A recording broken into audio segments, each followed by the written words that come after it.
Ang madaldal na pagong.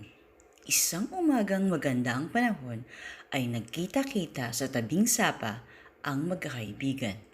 Sila ay sina Pagong Daldal, si Amuhing Gansa at si Puting Gansa.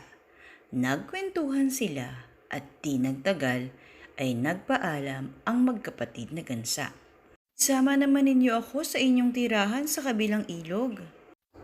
Pakiusap ni Pagong Daldal. Paano ka naman namin maisasama? Wala ka namang pakpak at hindi ka makalilipad. Wika ni Abuhing Gansa. Oo nga ano?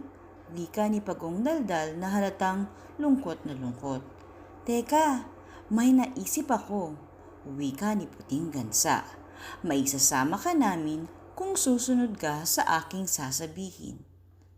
Salamat! Ipinangangako kong susunod ako sa ipinag-uutos nyo. Wika ni Pagong Daldal. Kagatin mo itong patpat sa gitna. Kakagatin naman namin ni Abuhing Gansa ang magkabilang dulo at saka tayo lilipad. Kaya lamang ito ang tandaan mo. Huwag na huwag kang magsasalita, kung hindi ay mahuhulog ka at lalagapak sa lupa. O hala, tayo na. Kagatin mo na ang patpat, kaibigang Pagong. Wika ni Puting Gansa. Tandaan mo, huwag kang magsasalita. Wala kang pakpak. At kapag nakabitaw ka, tiyak na lalagapak ka sa lupa. Hindi ako magsasalita.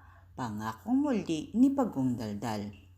Kinagat ni Abuhing Gansa ang isang dulo ng patpat at ang kabilang dulo ay kinagat naman ni Puting Gansa at sila ay lumipad na.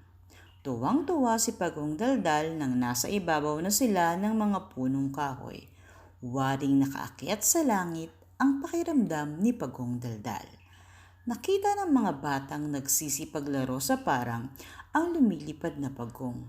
Naghiyawan sila sa tuwa at itinuro nila ang pagong na kagat-kagat ang patpat. Tingnan ninyo ang Pagong Daldal. Lumilipad. Ha ha ha ha ha ha ha. Hindi na nga natapos ni Pagong Daldal ang kanyang sasabihin.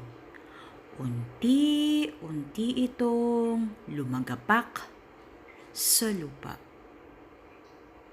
Kaawa-awang Pagong, ang tangi na lamang nasambit ni Puting Gansa at Abuhing Gansa. At iyan ang kwento ng madaldal na pagong.